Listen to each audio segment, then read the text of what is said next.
A man convicted in 4 capital murders in different states, including Kentucky, is sentenced to death today by a Hardin County judge. The punishment has been more than 20 years in the making. WLKY's Ann Bowden was in court for the hearing. Ann? Well, Rick and Karen, 54-year-old Michael Dale St. Clair, was convicted of 2 capital murders in Oklahoma before he escaped from prison, killed again, and then traveled to Kentucky to kill one more time.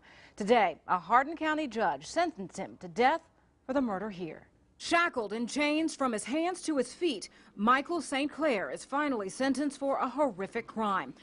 After escaping from an Oklahoma prison where he was serving time for 2 murders, St. Clair killed a man in Colorado, taking his car. He then traveled to Bullitt County where he found Frank Brady at a rest stop. He carjacked Brady, took him to an isolated area, handcuffed him, and shot him. He then set the car on fire.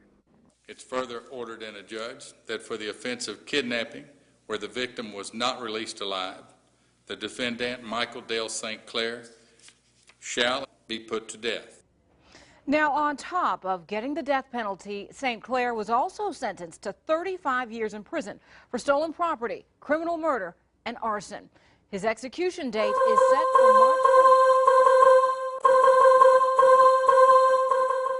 Police in Jeffersonville are investigating after a surprising discovery: skeletal remains behind a local church. Detectives have been on the scene all day off on Lutz Lane and Allison Lane. That's where Marissa Alter is live with the very latest developments on this case. Marissa?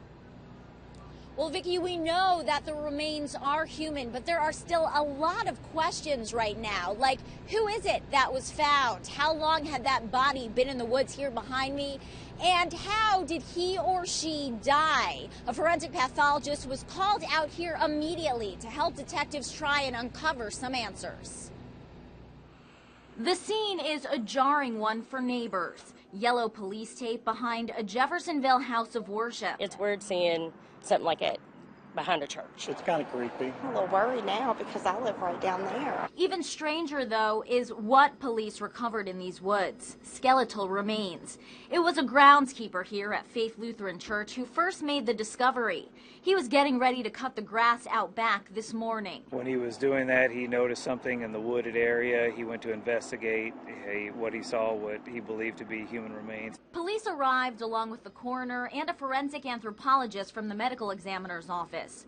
The bones were a couple hundred yards back into the woods. You got a body that's been out in the elements, so they don't hold up like they would if it was inside a building. At this point, police don't know if these remains are the result of some kind of crime. They will, though, turn to their open files. We will investigate all and any open missing persons reports from here in this area. We'll also make contact with the neighboring jurisdiction. One case Detective Hollis says they will look at very closely is Stephen Reedy. The 27-year-old went missing in September 2011 and lived in the area on Allison Lane. Just hope it's not him. We pray it's not him. Chantel Fountain worked with Reedy here at the Dairy Queen in Jeffersonville. We become a family, and that's what he was to us. More than friends, he was a family. It was her manager who relayed the news about this morning's discovery. My stomach just sank. My heart just dropped. Fountain says if it is Reedy, the positive will be an end to the wondering and a sense of closure. If it is him, he'll be with the good Lord.